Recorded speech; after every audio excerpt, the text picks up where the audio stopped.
Folks, I'm with Cheryl Riley again, and let's have a look at who we're talking about now. Well, it's quite appropriate that it's pouring down with rain outside, and we're about to talk about John Sullivan.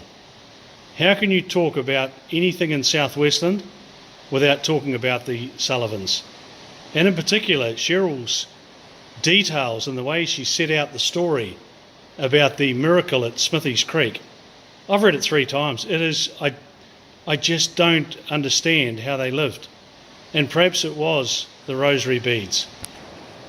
Well, Cheryl, we're talking about John Sullivan, and where did you get the story?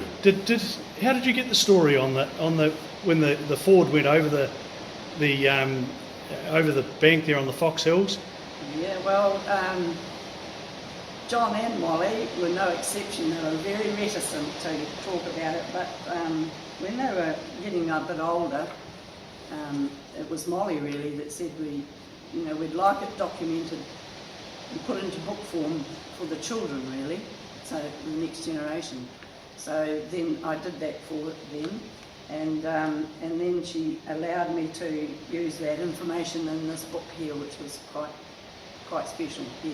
You know, Durham and I stopped there 2 days ago, and Durham was showing me where the car got picked up by the big slip, rolled straight over the bank into the river below, and then we've seen the photos.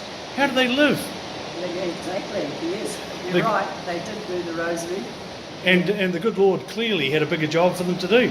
Absolutely. But the way you've written the story there. Look, folks, it's a short story, but it's just wonderful reading. Well, the crushed vehicle was 18 centimetres high, and they were both alive in there, so, yeah, and they were buried, yeah. And John, of course, he lived his life because as a farmer, didn't he? He was a man dedicated to the land. Yeah, well, there's a lovely quote from John here. Can I do that? Of course. Yeah. He says, regardless of the tenure you have over the land, it's only yours temporarily. We are merely caretakers, privileged to look after it while we're here. Respect it, look after it, and the land will provide for you. I have always lived with the land rather than off it, and I'm no greenie. Wow. Isn't that amazing? Now, there's a very powerful message there. Isn't it?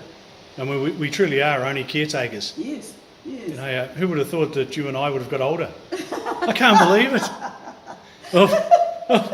Well, folks, on Friday at 2 p.m.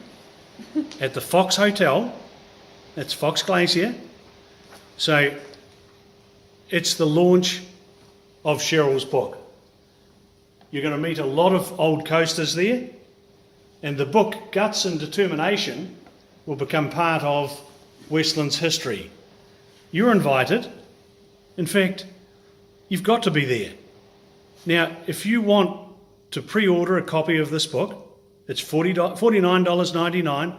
Just type yes in the comments, and I will ensure that Cheryl and her team are aware who you are, and they'll come back to you.